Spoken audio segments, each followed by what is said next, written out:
చిన్నప్పుడు ఎక్కువగా తిన్న పాలైస్‌ని ఎలా చేసుకోవాలో చూపించేస్తాను. ముందుగా హాఫ్ లీటర్ పాలని ఒక బౌల్‌లోకి వేసేసుకొని వీటిని కలుపుతూ ఒక 2 పొంగులు రానివ్వాలి. అంతలోపు ఒక బౌల్‌లోకి 2 టేబుల్ స్పూన్ కార్న్ ఫ్లోర్ వేసి పాలు వేసుకొని బాగా మిక్స్ చేసుకొని దీన్ని పక్కకు పెట్టేసుకోవాలి.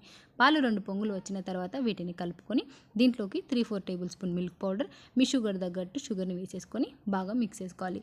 ఇలా మిక్స్ చేసుకొని వీటిని కలుపుతూనే మరగనివ్వాలి. పాలు కొంచెం చిక్కబడుతున్నాయి అనుకున్నప్పుడు దీంట్లోకి కలిపి పెట్టుకున్న కార్న్ ఫ్లోర్ మిక్చర్‌ని కూడా కొద్ది కొద్దిగా వేస్తూ కలుపుకోవాలి. లేదు అంటే ఉండలు కట్టేస్తుంది. ఇలా బాగా కలుపుతూనే దగ్గరుండి చేసుకోవాలి. లేదంటే ఇదంతా అడుగు పట్టేస్తుంది. కాబట్టి ఇలా చిక్కబడుతున్నప్పుడు స్టవ్ ఆఫ్ చేసుకొని చల్లార్చుకోవాలి. ఇప్పుడు మిక్సీ జార్లోకి చల్లారిన తర్వాత ఈ పాల మిక్చర్ని వేసేసి దీంట్లోకి 2 టేబుల్ స్పూన్ ఫ్రెష్ క్రీమ్, కొద్దిగా అంత వెనిలా ఎసెన్స్‌ని కూడా వేసుకొని మూత పెట్టుకొని మెత్తగా గ్రైండ్ చేసుకోవాలి. ఇలా అయ్యాక దీంట్లోకి మనం ఐస్ మౌస్‌లోకి వేసేసుకొని పూర్తిగా అన్నిటిని ఫిల్ చేసుకోవాలి. ఇప్పుడు వీటికి మూతలు పెట్టేసుకొని తర్వాత 7-8 అవర్స్ వరకు డీప్ ఫ్రిడ్జ్‌లో పెట్టుకుంటే సరిపోతుంది. ఆ తర్వాత నెక్స్ట్ డే నేను మార్నింగ్ తీసాను. చూడండి ఎంత పర్ఫెక్ట్‌గా అయ్యాయో.